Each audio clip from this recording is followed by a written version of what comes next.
Over the years, the club has been spoilt with dedicated clubmen who go above and beyond their duties to ensure the club is a better place.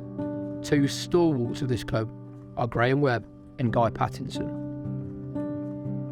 Webby was a big character, and if you walked past the toilets through that door, him and the lads, him and the old guard would be stood there, and he'd be the first person to shake your hand as you walked through, with his big bear grip, and he'd you know, mouse your hand.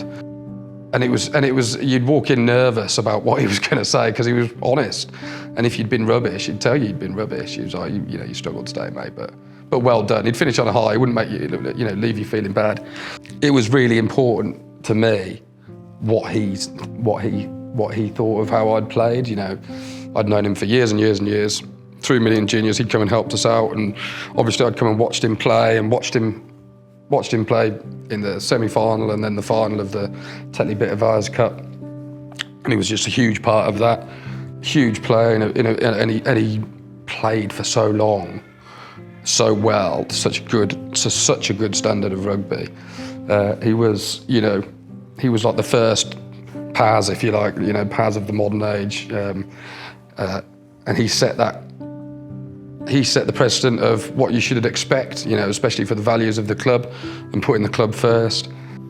Back in the day, I'm sure things might have changed now. The last arriving player at a venue had the honour of taking the shirts home to wash them. It's kind of an oldie-worldy punishment, if you like.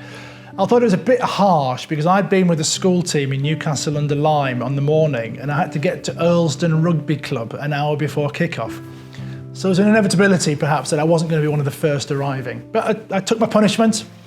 I took a very muddy set of heavy-duty cotton shirts home, and I questioned how I was going to go about this washing business. I didn't have a washing machine at the time. So I took them into school Monday morning, and I asked matron if she would kindly wash the shirts on my behalf. And she did as asked. And gave me a buzz when they were ready. I opened the door to the surgery, which we called it in those days, to find, quite rightly, 15 plus a sub-shirt hung up around the room, just drying off. Matron proudly telling me that she'd had to boil them because they were so dirty.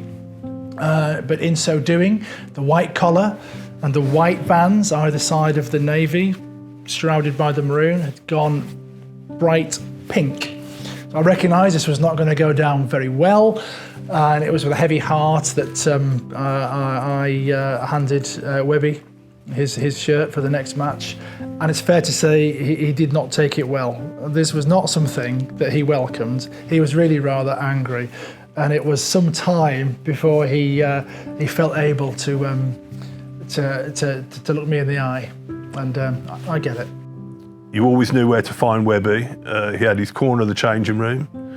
You knew where he'd be on the pitch, and you knew where he'd be in the bar. Very, very nice man, okay? Irrespective of work or on the rugby pitch, he was just a nice bloke who'd always got time for you, and did so much for this club that a lot of people probably don't even realise.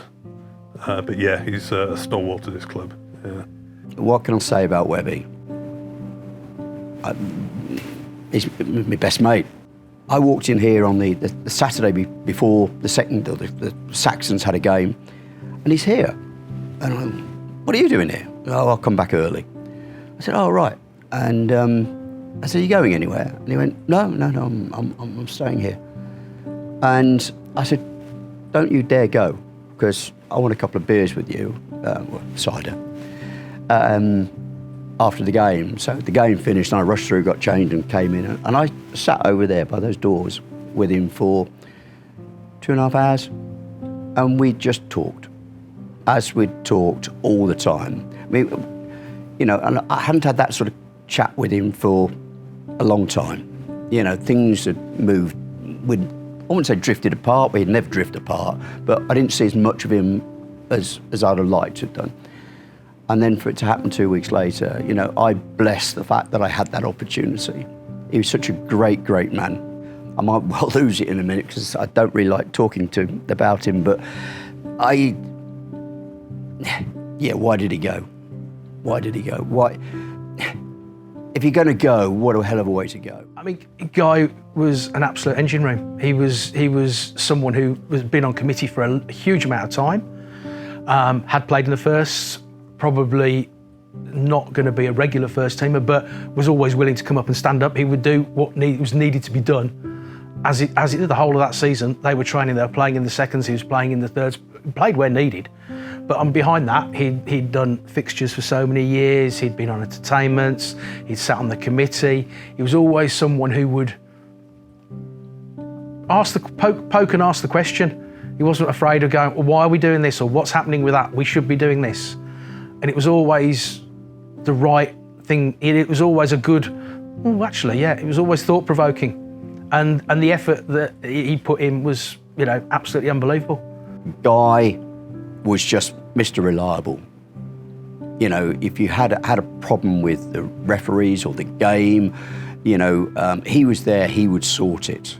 You know, so loyal to this club, and sorely missed. And to have the change room named after him is fantastic. You know, it's just unbelievable what he did and the number of years he was on committee. You know, and he, if there was a job that needed to be doing, you could virtually call on Guy, and if he could, he would. You know, and he was a tremendous guy. If I needed to speak to anybody about something that was going on at the Sills or something that I wasn't happy with or how I was playing, Guy would be the person I'd speak to, because I could guarantee an honest answer. And you could guarantee that he'd pick you up at the end of it, you know.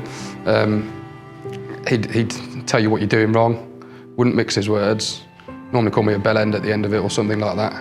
A dickhead, I think, was one of his favourites for me. And yeah, he was just brutal.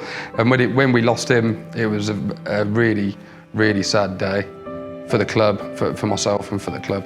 And his family are so close to the club as well.